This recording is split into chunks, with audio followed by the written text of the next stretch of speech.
BRS పార్టీకి సంబంధించి హరిప్రసాద్ గారు ఉన్నారు. బీఆర్ఎస్ పార్టీ రాష్ట్ర నాయకులు, ఆయన దగ్గరకు వెళ్దాం. హరిప్రసాద్ గారు నమస్తే. ప్రధానంగా ఎవరైతే ఉన్నారో మీ పార్టీకి సంబంధించి బాలకృష్ణ మన చెప్పు చూపించి ఒక విద్వేషపూరితమైనటువంటి వ్యాఖ్యలు, పరుష పదజాలను ఉపయోగించడం. సో ఆ పార్టీ మీ పార్టీ సపోర్ట్ చేస్తుందో ఇలాంటి వ్యాఖ్యలు? ఇప్పటికే కేసీఆర్ కూడా చాలా అలవోకగా మాట్లాడుతుంటారని ఆయన మీద కూడా పేరుంది. సో ఆ సంప్రదాయాన్ని కొనసాగిస్తున్నారని ప్రధానంగా మిగతా పార్టీలు అంటున్నటువంటి పరిస్థితి కనిపిస్తుంది. సో దానికి మీరు ఏం చెప్తారు? ఉన్నటువంటి సోదరులందరూ కూడా నమస్కారం.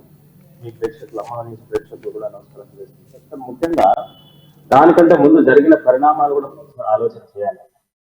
10 సంవత్సరాలు ముఖ్యమంత్రిగా 14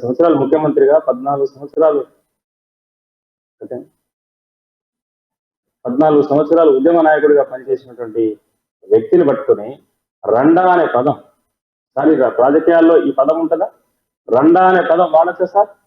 14 సంవత్సరాలు పనిచేసిన ఉద్యమ నాయకులు పట్టుకుని నువ్వు రండా అని ఇష్టం వచ్చిన ఒకసారి కాదు 10 సార్లు ఆ మాటలు మాట్లాడితే వారికే కాదు సార్, సామాన్య తెలంగాణ ప్రజలందరూ కూడా ఈరోజు జీర్ణించుకోలేకపోతున్నారు ముఖ్యమంత్రి గారి మాటలు.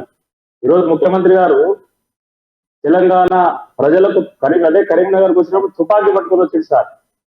మొత్తం రాజకీయాలను తప్పు దారిగా చూపించేటువంటి వ్యక్తి ఈరోజు రేవంత్ రెడ్డి గారు. ముఖ్యమంత్రిగా అయినరు, మంచిగా ప్రజలకు మంచి వాయిస్ ఇవ్వాలి.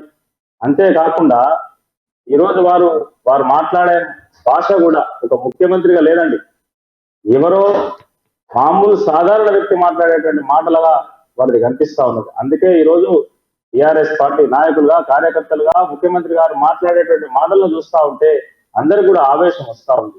ఈరోజు కేసీఆర్ గారు ఏం తప్పు చేసిందని వారిని రండా అనేటువంటి పదం ఉపయోగించింది సార్. ఇవన్నీ కరెక్ట్ కాదు కదా. ఆ ముఖ్యమంత్రి పదవిలో ఉన్నటువంటి వ్యక్తి అందరికీ హుందాగా, ఆదర్శంగా ఉండాలి. అలాంటిది పోయి ఆయనే వీరి రౌడీలాగా మాట్లాడే మాటలు ఇది రాజకీయాల్లో కూడా ఎవరు కూడా జీర్ణించుకోలేకపోతున్నారు. ముఖ్యంగా తెలంగాణ ప్రజలు కూడా ఎవరు హర్షించారు సార్. అందుకే అటువంటి పరిణామాలు జరుగుతాయి. సరే, ఓకే, ఏది ఏమైనప్పటికీ కూడా ముఖ్యమంత్రి గారు కూడా భాష మార్చుకోవాలి. అంతకుముందు కూడా కేసీఆర్ పట్టుకొని 100 లోతుల తొక్కి తన్ని పాతి పెడతామని చెప్పారు. 100 లోతు గోయి తీసి అలా పాతి పెడతాం. ఇది కరెక్టా సార్? కేసీఆర్ గారిని 100 అడుగుల లోతు గొయ్యి తీసి పాతి పెడతామని చెప్పి మాట్లాడారు. ఇవన్నీ కూడా కరెక్ట్ కాదు కదా సార్. అందుకే ఈరోజు ముఖ్యమంత్రిగా పరిపాలన చేసేటప్పుడు మీరు మంచి ఆదర్శవంతంగా